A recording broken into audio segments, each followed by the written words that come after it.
Shalom sahabat dan saudaraku semua. Hari ini Weekly Challenge Virtual Tour goes to England. Ke Inggris kita hari ini. Tepatnya ke sebuah kota di utara bernama Durham. Iya, Bapak Ibu nggak salah dengar. Walaupun tulisannya D-U-R-H-A-M, namun bacanya Durham. Saya pernah salah dengan sedikit sok tahu. Nanya sama orang di Inggris, where is Durham gitu ya. Lalu mereka nggak ada yang ngerti di manakah kota itu, karena yang benar adalah Durham. Kota ini dibangun dengan pusat yaitu katedral dan juga sebuah kastil besar.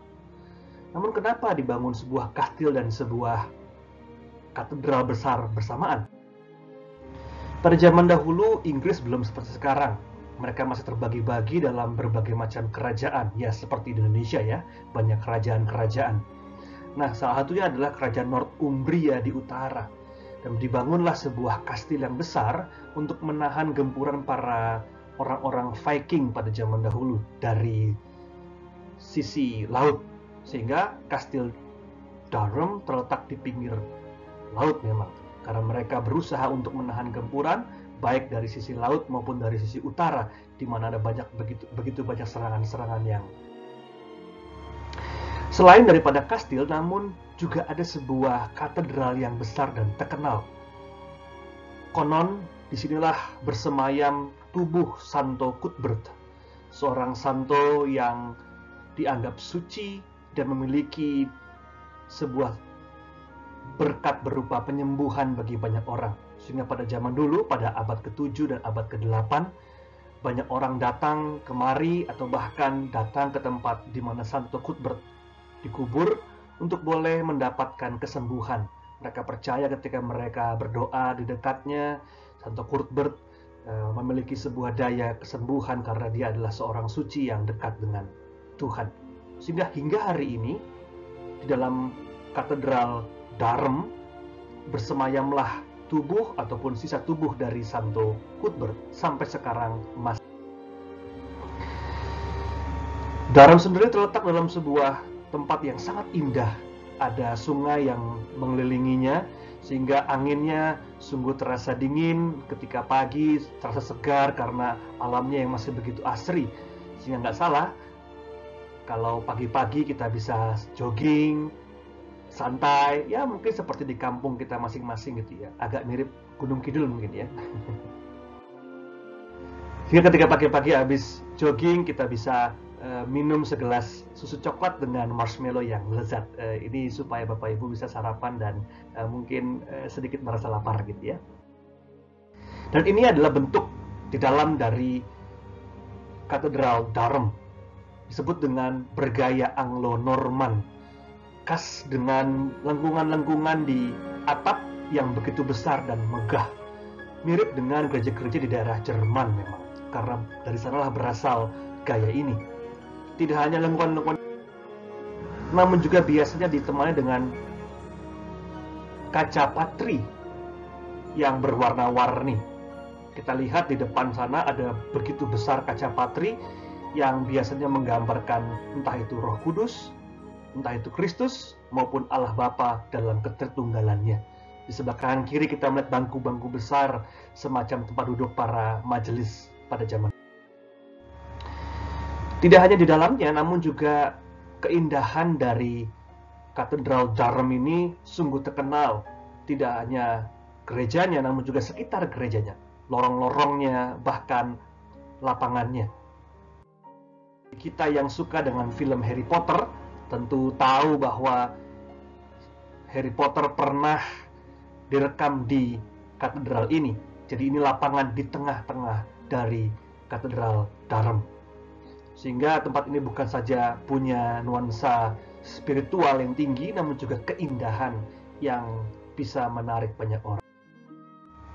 Namun bagi saya yang menarik adalah foto ini. Sebetulnya bukan foto ini, apalagi ada laki-laki yang sedang mejeng, bukan. Namun di belakangnya ada sebuah pintu yang sungguh menarik. Kalau kita lihat di sana, ini adalah sebuah pintu dan di pintu itu ada sebuah pegangan. Namun bukan sekedar pegangan, namun dia sebuah pengetuk pintu yang sering kayak disebut dengan sanctuary door knocker atau pengetuk pintu bagi para pencari suaka atau pencari perlindungan. Pada zaman dahulu dikisahkan bagi setiap orang yang datang ke kastil ini atau katedral ini, siapapun mereka, apakah mereka para kriminal, para penjahat, ketika mereka datang ke katedral ini dan mereka mengetuk pintu, maka mereka diperbolehkan masuk mendapatkan perlindungan dari sang raja. Selama 37 hari mereka akan hidup di dalam kastil ini atau dalam katedral ini. Mereka datang, kemudian mereka diberikan semacam jubah seperti orang Katolik, para biarawan, yang di jubah itu tergambar salib Dharma, menandai bahwa di saat-saat 37 hari itu mereka diberi kesempatan untuk boleh memasuki sebuah hidup yang baru, bertobat dan menjadikan kehidupan mereka lebih baik. Menarik, karena siapapun yang datang, raja nggak boleh menolak. Siapapun yang datang, orang-orang nggak boleh menolak, karena mereka diwajibkan, diminta untuk membuka pintu pengampunan bagi sebanyak-banyaknya orang, bahkan seseorang yang dianggap penjahat sekalipun. Pengetuk pintu bagi para pencari suaka. Menarik ya, kalau di gereja kita juga punya seperti ini.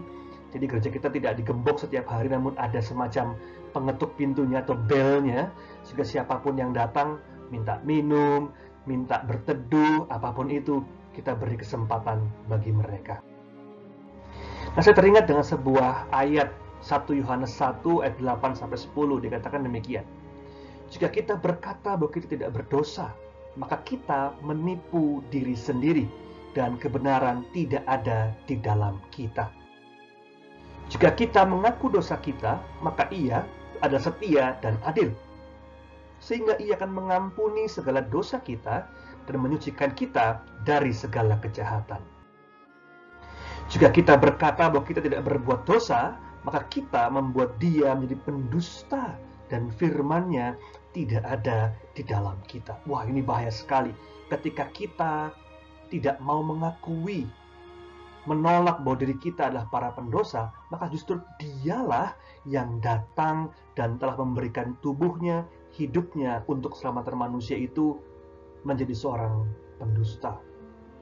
Sehingga sudah berdosa karena berbohong, kini bertambah salah pula kita karena kita menjadikan Tuhan kita, Yesus Kristus, sebagai seorang pendusta. Kenapa dikatakan demikian?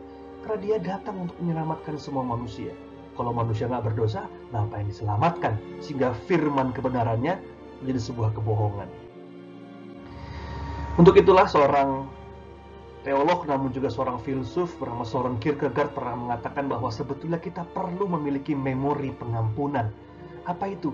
Ketika masa lalu bukanlah serangkaian dari kesalahan dan celah yang kita lakukan. Kita mengingat masa lalu bukan mengingat kesalahan, namun kita mengingat betapa melimpahnya pengampunan dan kesempatan dari Tuhan. Jadi kalau kita melihat ke belakang, ke masa lalu, kita bukan lagi melihat, oh kamu pernah salah ini, salah itu, bukan. Namun betapa besarnya kesempatan-kesempatan baru yang Tuhan hadirkan dalam kehidupan kita. Sehingga pengampunan selalu datang dengan tangan terbuka, bukan dengan tangan tertutup. Bukan dengan sebuah agenda-agenda tersembunyi.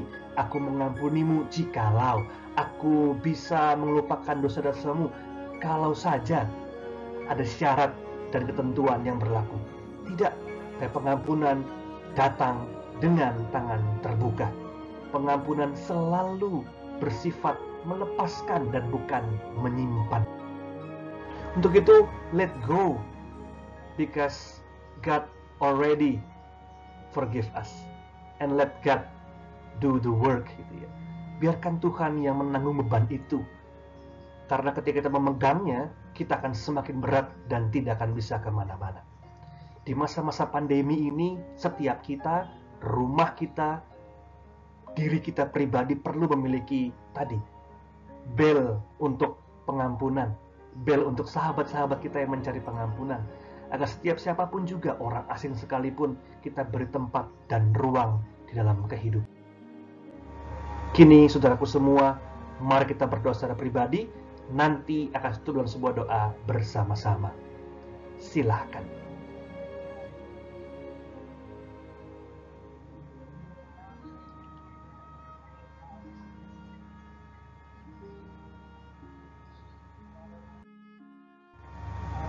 Kini mari kita berdoa.